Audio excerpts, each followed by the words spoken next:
हाँ जी, good morning students. तो आप सभी लोगों का स्वागत है डाउटनेट ऐप पर। स्टूडेंट्स, आज के वीडियो लेक्चर के थ्रू हम देखेंगे कि हमारे पास कुछ टॉपिक्स हैं रिलेटेड टू सर्कल्स, तो वो आज हम स्टडी करेंगे। इससे पहले के वीडियो लेक्चर के अंदर हमने स्टडी किया था कि जो हमारे पास डिफरेंट टर्म्स है related with the chapter of circle. तो हमारा जो नेक्स्ट टॉपिक है आज के वीडियो लेक्चर के लिए वो क्या है? एंगल सबटेंडेड बाय अ कोड एट ए पॉइंट। तो आपके पास क्या है बेटा? एक कोड है और इसने एक पॉइंट के ऊपर एंगल सबटेंड किया हुआ है। ठीक है, तो हम थोड़ी सी रीडिंग करते हैं, वो देखिएगा। Take a line segment P Q and a point R not on the line containing P Q. तो ये जो पॉइंट आर होगा ये उसके ऊपर नहीं है, पी क्यू लाइन के ऊपर। हमने क्या करना है? तो ये जो हमारा आर पॉइंट होगा इसको हमने कहां पर कंसीडर किया हुआ है? सर्कल के ऊपर। ठीक है, सर्कल के ऊपर हमने पॉइंट आर को कंसीडर किया हुआ है। अब हमने क्या किया? पी को आर से ज्वाइन कर दिया और क्यू को आर से ज्वाइन कर दिया। अब ये जो एंगल आएगा हमारे पास, एंगल पी आर क्यू, इसको हम क्या बोलते हैं? Angle subtended by the line segment P Q at the point R. ठीक है, तो आपके पास ये लाइन सेगमेंट थी, इसको आप कोड भी बोल सकते हैं।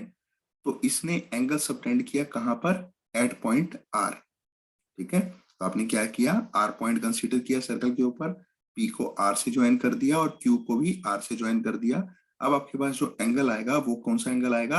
एंगल पी आर क्यू, यानी कि angle subtended by the line segment P Q at the point R. ठीक है, अब आगे चलिएगा।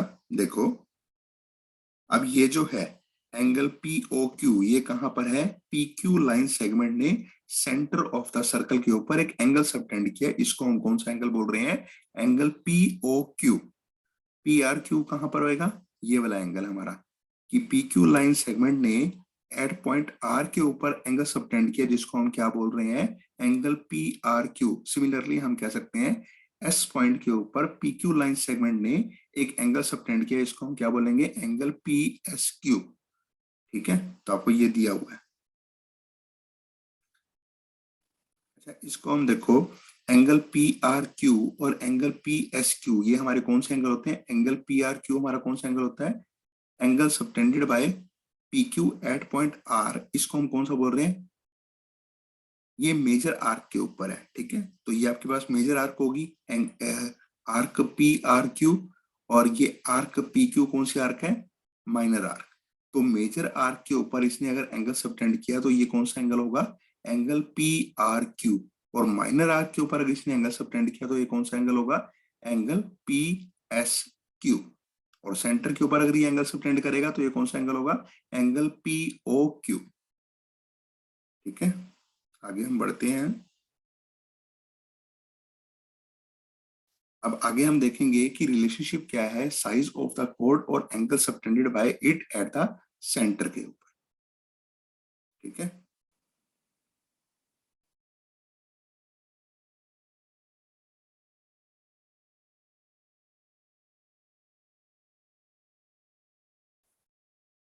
देखो ये आपको बताया हुआ है यहाँ पर रिलेशनशिप किसके बीच में?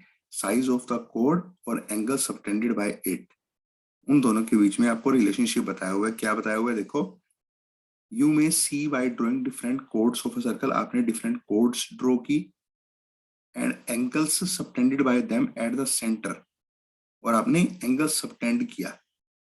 तो यहां से आपने कंक्लूजन क्या ड्रॉ किया? that the longer is the chord, the bigger will be the angle subtended by it at the center। जितनी बड़ी हमारी कोड होगी उतना ही बड़ा उसका एंगल होगा, जो एंगल उस कोड ने कहां पर सबटेंड किया? सेंटर के ऊपर। ठीक है, अब आगे क्या है? अगर आपके पास दो इक्वल कोड्स हैं सर्कल की, तो इक्वल कोड्स हैं, फिर एंगल सबटेंडेड के ऊपर क्या उसका इफेक्ट पड़ेगा? क्या वो एंगल हमारे सेम होंगे? क्या वो डिफरेंट एंगल्स होंगे? ठीक है, तो ये बताया हुआ है आपको। अब ये देखो, आपके पास जो फर्स्ट थ्योरम आ रही है वो क्या है? Equal chords of a circle subtend equal angles at the centre. यानी कि अगर इन कोड्स की length A B C D और ये जो हमारे पास ई एफ कोड है, ठीक है, ये जो हमारे पास ई एफ कोड है, अगर इन कोड्स की लेंथ इक्वल होती है तो इनके द्वारा जो एंगल सबटेंड किया गया है सेंटर के ऊपर, वो एंगल्स भी क्या होंगे? Equal in measure. ठीक है, ये आपको थ्योरम नंबर 10.1 बता रही है। तो इसका प्रूफ हम देख लेते हैं। देखो आपके पास दो इक्वल कोड्स हैं, ए बी और सी डी। ठीक है, इन्होंने एंगल सबटेंड किया कहाँ पर, एट पॉइंट ओ, यानी कि सेंटर ऑफ द सर्कल के ऊपर। अब आप क्या प्रूव करना चाहते हैं कि एंगल ए ओ बी जो है वो एंगल सी ओ डी के इक्वल है।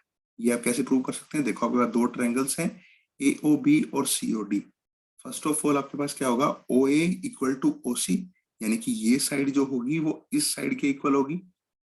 ठीक है, क्यों होगी? क्योंकि ये रेडियस है हमारे पास सर्कल की। O B equal to O D होगा, क्यों होगा? क्योंकि ये भी क्या है, रेडियस ऑफ द सर्कल है। और A B equal to C D क्यों होगा? क्योंकि ये इक्वल कोड्स है सर्कल की। तो ट्रिपल एस रूल से हम क्या कह सकते हैं कि ट्रायंगल ए ओ बी जो है वो कॉन्ग्रुएंट है किसके साथ, ट्रायंगल सी ओ डी के साथ, यानी कि इनकी शेप और साइज क्या है, इक्वल है। तो ट्रिपल एस रूल यहाँ पर होल्ड करेगा, तब हम कह सकते हैं कि एंगल ए ओ बी जो है वो एंगल सी ओ डी के साथ इक्वल है। ठीक है, with the help of this reason, corresponding parts of congruent triangles, यानी कि सीपीसीटी रूल से हम कह सकते हैं कि ये एंगल इस एंगल के साथ इक्वल है, क्योंकि ये ट्रायंगल इस ट्रायंगल के साथ कॉन्ग्रुएंट है बाय रूल ट्रिपल एस। ठीक है, अब रिमार्क्स देखते हैं। जो आपको नोट करने वाली पॉइंट है वो क्या है, सीपीसीटी फॉर इसके लिए आता है। ठीक है, तो इसके अंदर हम फ्रीक्वेंटली यूज करेंगे ये चीज। आगे हम चलते हैं, तो ये छोड़ दो एक्टिविटी।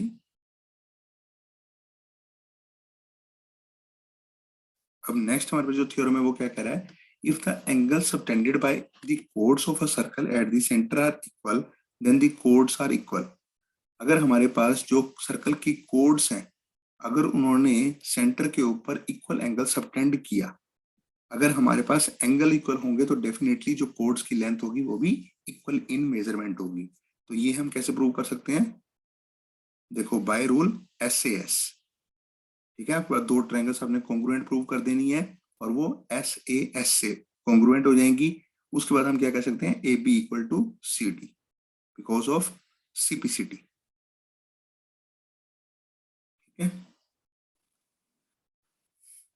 तो चलिए इस लेक्चर के अंदर हम यहीं तक करते हैं। नेक्स्ट वीडियो ट्यूटोरियल के अंदर हम देखेंगे कि और जो इसकी प्रॉपर्टीज है। Thank you all, thank you so much.